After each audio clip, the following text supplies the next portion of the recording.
ప్రస్తుతం మనతో పాటు అమరుల బంధుమిత్రుల సంఘం రాష్ట్ర ఉపాధ్యక్షురాలు శాంత ఉన్నారు. మాట్లాడే ప్రయత్నం చేద్దాం. ఎట్లా చూస్తారమ్మా, ఇప్పుడు అమరులైనటువంటి ఆ శవాలన్నింటినీ కూడా వాళ్ళే దహనం చేయడం, అంత్యక్రియలు జరిపించడం ఎందుకు ఇవ్వలేదు అసలు కుటుంబాలకంటే ఏం చెప్తారు మీరు? కుటుంబాలకు ఎందుకు ఇవ్వలేదంటే, మొన్న ఎవరిని రేణుకను ఇచ్చిండ్రు, మా దగ్గర రవిని ఇచ్చిండ్రు, ఏషవన్నని రణదేవుని ఇచ్చిండ్రు. అయితే వాళ్ళ అంత్యక్రియలు చూసి, వాళ్ళ వెలుతురును చూసి వాడు సిగ్గుపడ్డాడు. సిగ్గుపడి ఆ వెలుతురును చూసి భయపడిపోయిండు. ఇవాళ ఎవరు మన కేంద్ర కమిటీ నాయకుడు నంబాల కేశవరావును, బస్వరాయును, వాళ్ళను ఆయనతో పాటుగా 27 మందిని చంపిండు. 27 మందిలో తను కొడుకున్నాడు మా దగ్గరనే. అయితే ఆ తల్లి ఇన్ని రోజుల సంధి 6 రోజులు 7 రోజుల నుంచి వెళ్ళి 21 తారీఖు నాడు చనిపోయిందని సాయంత్రం ఈ టైంకు మొదలు వచ్చింది. అప్పటి నుండి ఇప్పటిదాకా నా కొడుకు ఏడిపోయిండు, ఎక్కడ చదువుకుంటాడో, నా కొడుకు ఏమన్నా జాబు చేస్తాడో, ఇంటికి వస్తాడో అని ఆ తల్లి ఎదురు చూసింది. కడసరికి సావు మొదలు వచ్చింది. ఆ పోలీసు వాళ్ళు వచ్చే ఇంటికి వచ్చి నీ కొడుకు చచ్చిపోయిండని చెప్పిండు. పోలీసు వాళ్ళే అంతకు మునుపు సుధా పోలీసు వాళ్ళు ఏమంత ముందు వచ్చి నీ కొడుకు లేడు, ఎడిపోయిండు అమ్మ అని వాళ్ళ ఇంటి మీద దాడి చేసిండ్రు. నా కొడుకు ఎడిపోయిండో అని ఆ తల్లి చెప్పింది. నిన్న ఆ కొడుకు చనిపోయిండని ఆ తల్లికి తండ్రికి చెప్తే వాళ్ళు కుప్పగూలిపోయిండ్రు. వరంగల్ జిల్లా బోరుమని ఒర్రింది. అంటే అది ఒక వీరులగన్న జిల్లా, ఓరుగల్లు పోరుగడ్డ. అది ఆ గడ్డకు సాధ్యమే, పిల్లలను కనడము ఇవ్వడం సాధ్యమే, వాళ్ళు నేర్చుకునే విప్లవం సాధ్యమే. కానీ ఇవాళ అట్లా చంపి శవాలను కుప్పలే వేసుకుంటూ ఆ పిల్లలను చంపి కనీసం తల్లిదండ్రి చేతికి ఇవ్వకుండా వాళ్ళు ఆ కాల్సుడు ఎక్కడిది, వాళ్ళు తగలబెట్టుడు అంత ఎక్కడిది. ఇప్పుడు ఆ తల్లి ఏడుస్తుంది, మీ అంత పిల్లలు పడేసరికి ఓ అని మీద పడుతుంది. అట్లా ఏడవద్దు మనం, ఎందుకంటే వాళ్ళని కన్నం. వాళ్ళు తీసుకున్న నిర్ణయం చాలా గొప్పది, చాలా విలువది, విమాలమయ పర్వతాల కన్నా చాలా గొప్పది. నేను సుతా ఒక బిడ్డను కన్నా, ఆ బిడ్డ హైదరాబాద్లోనే ఇక్కడనే చదువుకున్నది. ఇట్లనే విప్లవానికి వెళ్ళిపోయింది. 2016లో నా బిడ్డ చనిపోయినప్పుడు నేను శవాల కోసం పోయినప్పుడు ఆ శవాలలో నేను ఎత్తుకులాడితే నా బిడ్డ ఊపడ్డది. వారం రోజులకు నా బిడ్డను ఇచ్చారు నాకు, కానీ నా బిడ్డలాగానే ఆమెకు సుధా కొడుకునిస్తే బాగుండు. వారం రోజులకు నా బిడ్డను సుధా ఆ రక్తం ముద్దలం పట్టుకొని వచ్చిన, సిమెంట్ పిల్లల్లాగా కింద పడుతున్నాయి. కానీ బిడ్డను ఎత్తుకుందామన్నా, బిడ్డను ఒడిలోకి తీసుకుందామన్నా నాకు స్థానం లేదు. కడసరికి నేను ముద్దు పెట్టుకుందామన్నా ఏది లేదు. ఇవాళ ఆ తలలకు అట్నే జరిపిస్తుండ్రు. ఇవాళ రాకేష్ తల్లి ఎంత ఏడుస్తుంది. మోడీ ప్రభుత్వానికి మేమేం పాపం చేసినాం? నేను అనుకున్న కొడుకేం పాపం చేసిండు? కనీసం నా భర్త, నా తమ్ముడు, నా వాళ్ళందరూ రకము అక్కడికి వెళ్ళిండ్రు. ఛత్తీస్గఢ్కు నారాయణపూర్ జిల్లాకి వెళ్ళినప్పుడు మరి వాళ్ళు సంతకాలు పెడుతుండ్రు, లెటర్ రాయించుకుంటుండ్రు. నా కొడుకునిచ్చి పంపుతారో ఏమని కొంచెంసేపు ఏడుచుకుంటా, కొంచెం పడుకుంటా ఆ తల్లి ధైర్యంగా ఉన్నది. కానీ ఆ తల్లికి ఆ కొడుకుని ఇవ్వలేదు. కానీ ఆమె ఏమంటుంది, నేనేం పాపం చేసినా ఈ రాజ్యానికి నా కొడుకుని ఎందుకు చంపిండ్రు? సరే చంపిండ్రు, కానీ నా వాళ్ళు వచ్చినప్పుడు ఎందుకు ఆ శవాన్ని ఇవ్వలేదు?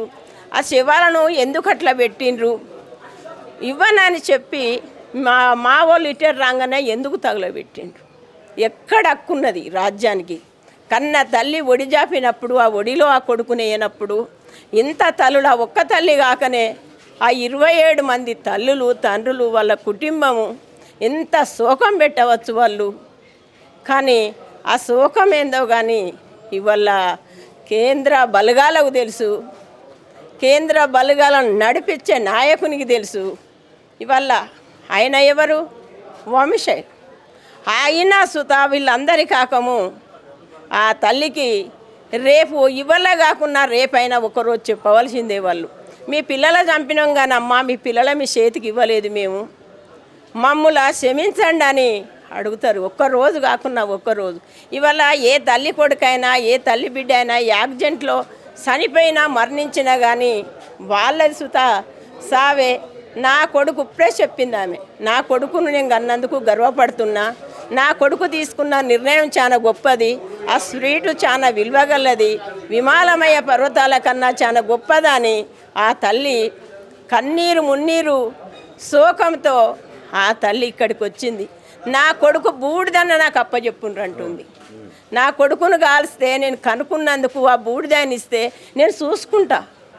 నా కొడుకు నేను తిండి పెట్టినా, పెద్ద చేసిన, నా సనబాల దారాలతో నేను పెంచుకున్న నా కొడుకును, ఓ రాజ్యమా ఇట్లా ఎందుకు చేసినవా అని ఆ తల్లి అడుగుతుంది. అంటే ఒక పక్క యుద్ధంలో దొరికిన ఉగ్రవాదులను సైతం తిరిగి పంపించేటటువంటి రాజ్యాంగ హక్కులు కలిగిన దేశం ఇది. మరి ఎందుకు ఈ భారతమాత బిడ్డలను చంపినా కూడా శవాలను కూడా కన్న తల్లులకు చివరి చూపును కూడా నోచుకోకుండా వాళ్ళే దహనం చేయడం ఏమనిపిస్తూ ఉన్నది మీకు ఇదంతా చూస్తుంటే? ఇదంతా చూస్తుంటే ఏమనిపిస్తుందంటే వీటిని అంత్యక్రియలు అంతిమయాత్ర బాగా జరుపుతా అంటారు. వేలాది కొలది జనాలు వస్తారు. మొన్న రేణుకకి ఏమున్నది 15,000 జనాలు వచ్చిండ్రు కామ్రేడ్ రేణుకకు. గడసరోల్లో మహారాష్ట్రలో పట్టుకొని చంపిన రేణుకకు, ఆ రేణుక సుత ఈలాగానే అనారోగ్యంతో ఆమె పండుకుంటే ఆమె చుట్టుముట్టి మధ్యాహ్నం 12 గంటలకి ఆమెను తీసుకొచ్చి చంపేశారు. ఆ రేణుకను వాళ్ళ అన్న పోయి తీసుకొచ్చిండు. అంటే అలాగనే మాకిచ్చినా బాగుండు కదా అని ఆ తల్లి అంటుంది. కానీ ఆ వెలుతురును చూసి సిగ్గుపడుతుండు ఈరోజు సిగ్గుపడుతుండు. ఆ రాజ్యాన్ని చూసి, ఆ మందిని చూసి, జనాన్ని చూసి ఇదంతా ఇంకా రేపు ఏ యువత పెరుగుతూ ఉంటుందో, రేపు ఏ యువత పెరిగి మళ్ళీ చైతన్యత వస్తుందో అనేది అవకాశం ఉందా? ఇప్పుడు ఒక పక్క కేంద్రం డెడ్ లైన్ పెట్టి మరి 2026 లోపు అంతం చేస్తాం ఈ మావోయిజం అని చెప్తా ఉన్నా, సవాలుగా తీసుకుంది దాన్ని. మొత్తం వేల మంది బలగాలను దింపింది ఈ కర్రెగుట్టలు కావచ్చు, ఇంకా ఇతరత్ర ప్లేసులలో. నిజంగా వీళ్ళ చావులను చూసి ప్రేరేపితం అయ్యి మళ్ళీ పోయేటటువంటి అవకాశం ఉన్నది అనుకోవచ్చా? ఎక్కడ మళ్ళీ పోయే అవకాశం అంటే అది ఏంటిది, ఆ కాలం విసారిస్తుంది. ఆ కాలమే వీదుకపోతా ఉంటుంది. దానికి మేమేం చెప్పలేము. కానీ ఏం చెప్పదలుచుకున్నారు మోడీ గారికి, అమిత్ షాకి కానీ మోడీకి కానీ సంపిండ్రు కానీ ఆ శవాల తలుగబెట్టే హక్కు ఎక్కడదని అమరుల బంధుమిత్రుల సంఘముగా మేము అడుగుతున్నాం వాళ్ళని.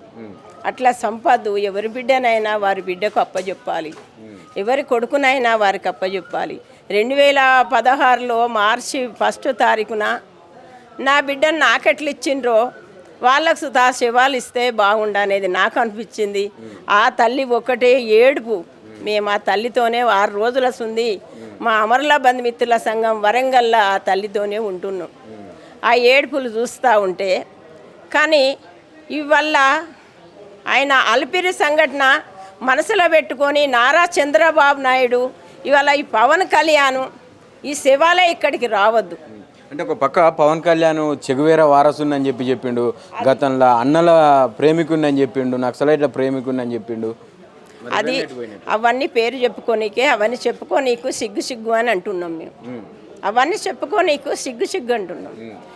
ఆయన లాంటి పిల్లల మేము కనలేదు. ఆయన కన్నా గొప్ప పిల్లల కన్నాము. చాలా గర్వపడుతున్నాం మేము.